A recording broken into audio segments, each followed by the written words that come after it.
Hello, welcome back. Today's Saturday. Hope you're all doing well and hanging in there. Keep your comments and suggestions coming so that we can share things that are of interest to you. Today you've got me. The rest of the team are home finishing their mimosas and Bloody Marys and whatever else they're doing. So it's been suggested that so many people have asked various questions about these virtual consultations that we thought it might be helpful to walk through some of these topics almost as though we were in consultation together so we could review many of your common questions and share some important facts with you. So I thought today we would start with a combination of some of the popular procedures that are often performed at the same time. So one way or the other, the goals of cosmetic surgery are and should be to look more refreshed, to look the way we feel. It's not to look done or unnatural, just the opposite, but to look refreshed and natural. So the second biggest concern we hear, either from patients themselves or from their significant others, are the concern about safety. And this is a big deal. It's elective surgery.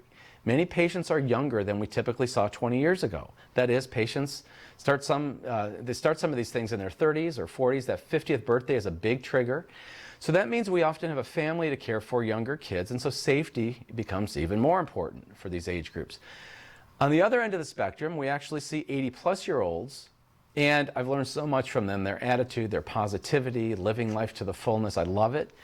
In fact, the oldest patient we operated on was 89 years old. She performed an upper and lower blepharoplasty, upper lower eyelid surgery, an advanced lift for her lower face and neck and jawline, and a chin implant. So, oh my God, she does a chin implant at 89 years old. So I think that's pretty awesome. So anyway, so let me get back to what I was saying. I was saying that the safety and looking natural are two of the top concerns most patients have. So for these reasons, we encourage patients to bring a significant other to the consultation with them. We will do our jobs thoroughly, making sure that you understand fully any or all of the non-surgical options that can help you achieve your goals, surgical or non-surgical, I should say. We set proper expectations, we review the procedures, the recovery, the psychology of the process, so forth. We feel strongly that having a significant other participate in the experience from the beginning is really helpful. It is an experience, and we want it to be the best possible experience you have. We have a great team, we really do. Highly skilled, specialized, nice most of the time, considerate, caring, and exceptional at what they do. We want you to have that experience or better. When we educate and communicate properly about all of these things, then everyone's happy, and we want to remain happy too. So with that being said, let's talk about aging face. That's what we call what we do. We are addressing the changes that we've seen in our faces, the loss of elasticity in our skin, and the volume loss and redistribution of fat in our faces. We like fat generally in our faces. That's why we spend a lot of time doing injectable fillers. But we lose it and things change. Early on, we see changes around the eyes, later in our cheeks, our jawline, around our mouths. So when we talk about surgery, we perform more eyelid and facelifting surgery than anything else. We operate all week long on patients of all ages and generations. So when we do see patients, well, some people, like our 89-year-old, come in because they've waited a long time and prepared, and finally they're just ready to pull the trigger. I've always had this. I've never liked my weak chin. It's bothered me all my life. I'm just ready. But more often there seems to be some other trigger. It's a birthday, a reunion, an anniversary, a divorce, retirements, the kids move out. It's time for me. After taking care of everyone else, that's a big one. I don't want to look like my mother, or I love my dad but I got his nose, or so many reasons. These days, simply looking tired with all the online meetings, selfies, FaceTime calls that we're subjected to, we see ourselves probably more than any other time in civilization. And of course, we are our own worst critic. But what's so great about these times are that there are so many safe and effective treatments, non-surgical ones, that allow us to address some of these issues quite well and easily. And on the surgical side, I would say it's really incredible the way the majority of these surgeries are now performed. We started using local anesthesia about 18 to 19 years ago. And when I say local anesthesia, I mean only local without IV sedation, without general anesthesia and being intubated, that is no breathing tube down your throat, and being paralyzed. All of those things associated with risks and complications, potentially. So the way that our aging face surgery is performed is by using an oral medication, mostly Valium these days, along with numbing up or localizing the region, which I'll explain in a minute.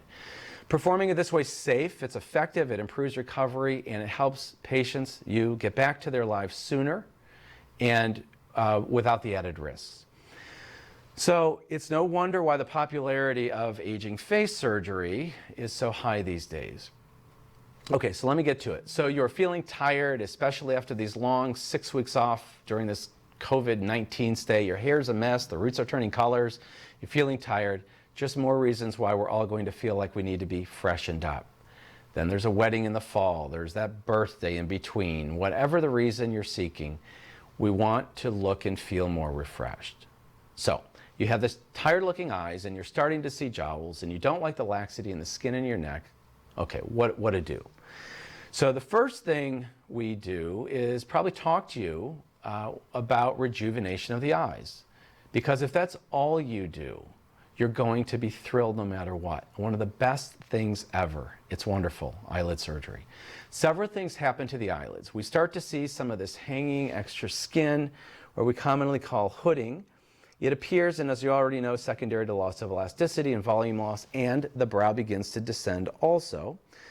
So this is related to your genetics. You can't do anything about that, but it bothers you. And so for women, it's either difficult to wear eyeshadow without tipping your head back and raising your brows and looking down to try to get your makeup on, or many women just decide it's not worth wearing any eyeshadow because you can't see your eyes anyway because the tissue's hanging over the eyelid.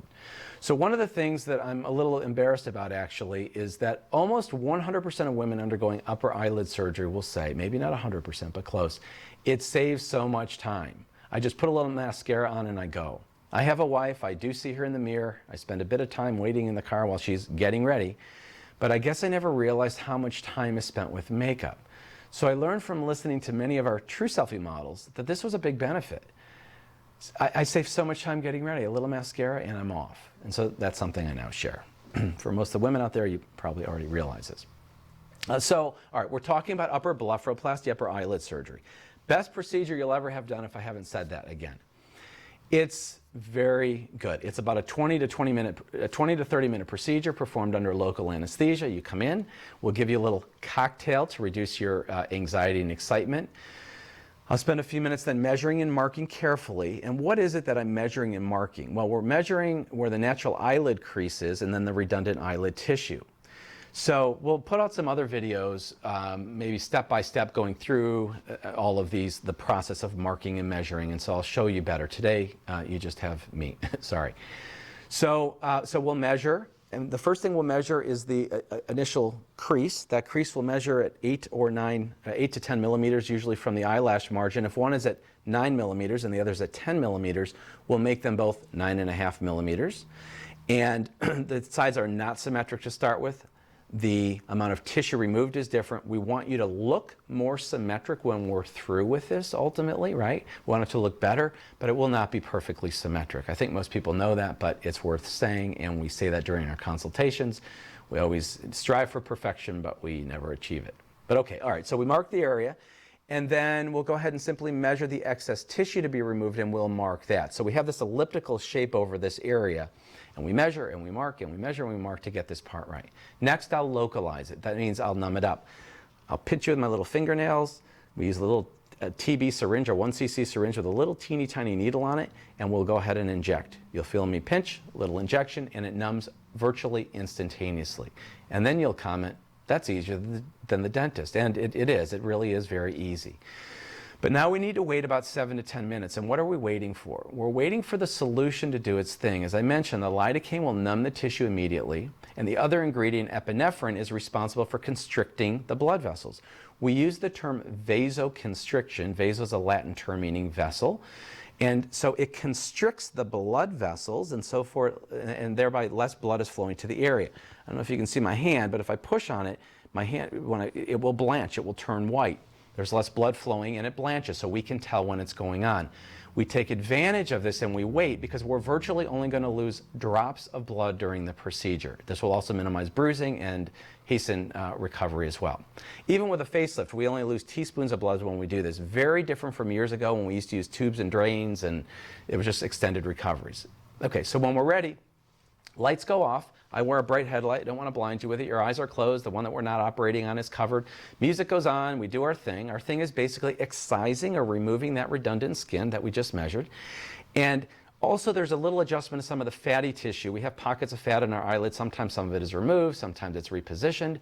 Once we're through with this then, what we'll do is a single stitch, a single suture goes from the middle part of the incision, called the medial canthus, back and forth underneath our eyelid skin, and it exits out here. So that brings the skin. So there's a little tiny knot tied by our nose and a little tiny knot tied out here. After about 6 to 7 days, you'll come in, we'll clip the knot and just slide the suture out. And that literally takes 2 seconds. That literally is what's going on. All right, so what's going on right away following the surgery? You'll feel a little bit of discomfort, a little bit of tightness, a little bit of warmth, a little bit of a burning sensation as the local wears off. But we give you some gauze soaked in an ice bath, and that's really all you need. Pain medication and even Tylenol is typically not required. Now, you can take it if you need it, but you really don't need it. The next day you'll come back so we can check things out. You'll have a little more swelling. You'll notice when looking around you might feel some tightness, but remarkably the procedure is pretty straightforward. I don't like to use the word simple, but if I did, this procedure would maybe use that term, at least from a patient's perspective. It's great. So there's some things to talk about in terms of recovery and activity. Pretty much you can do most forms of light activity right away. Biking, stationary bike, you can go for a walk, an elliptical. Others like Pilates and yoga, you may want to wait several weeks, and we'll guide you independently if you do weights or what you can do and what you should and should do. The incisions themselves are placed in an area so that even as they heal, they're quite difficult to notice. They might be a little erythematous, that might be a little bit pink for weeks, even months sometimes. But even this is well hidden because for the most part during the day our eyes are open when we're communicating with somebody and therefore the incision's hidden. Women can wear a little bit of eyeshadow starting the day suture removal or the following day. But the face in general is very well vascularized. It's a really healthy area, and so things usually heal quite well following blepharoplasties. So let's see. The other thing that you might notice is a little bit of numbness. Ladies who wear mascara, you might notice numbness in the central area of your eyelashes. It doesn't occur all of the time, but it is common. It's not a big deal. It may take 4 to 6 months to completely resolve, but this really isn't an issue.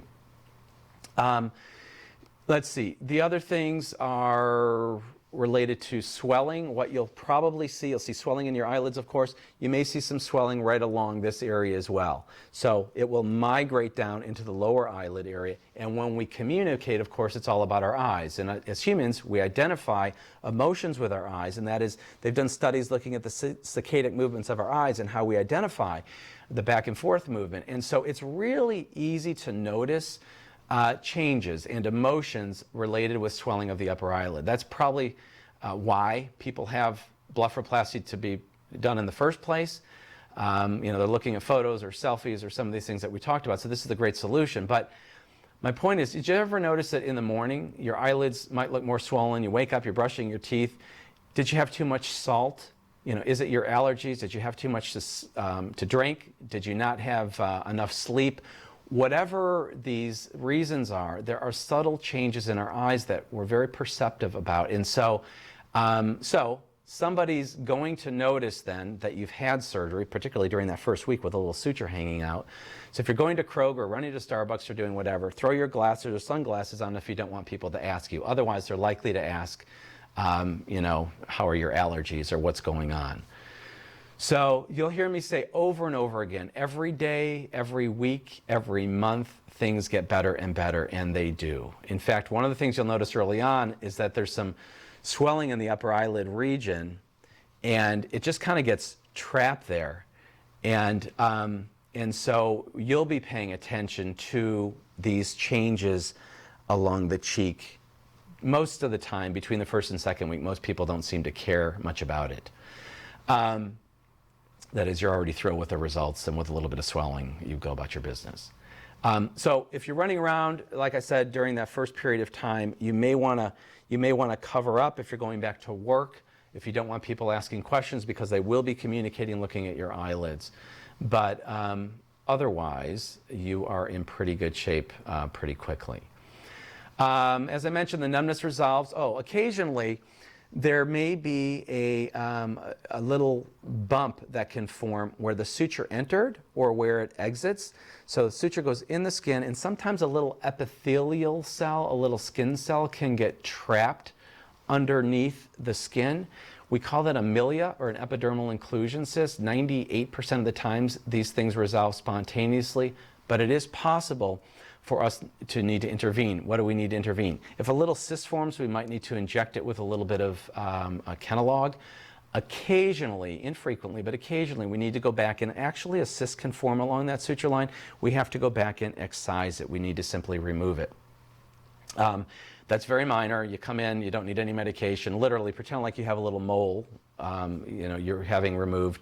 What we'll do is we'll just localize it, make a little tiny incision, remove the cyst, and put a suture or two in there. Again, that's very infrequently that occurs. Anyway, so that's a lot to do with upper eyelid surgery, what we call an upper blepharoplasty. And as I'm looking at things, I think I took a little more time than I anticipated. And so I had planned to discuss the lower aging face and walk through the consultation as well. But I think I'll save this for another day soon. And we really hope to keep these lunchtime sessions under 30 minutes. And I know if I continue, I will go beyond that. So anyway, thank you for sharing your lunch with me. And a quick reminder, we're trying to have the kids from Tanzania join us tomorrow, Sunday, for lunch, so you can all meet them. We can check in on how their quarantine is going as well. So stay tuned. We want to make sure that all of our technical stuff works so that we can transmit them and go live with them from Tanzania. In the meantime, thank you very much. Have a wonderful weekend. Stay healthy. Wash your hands. I'll see you tomorrow.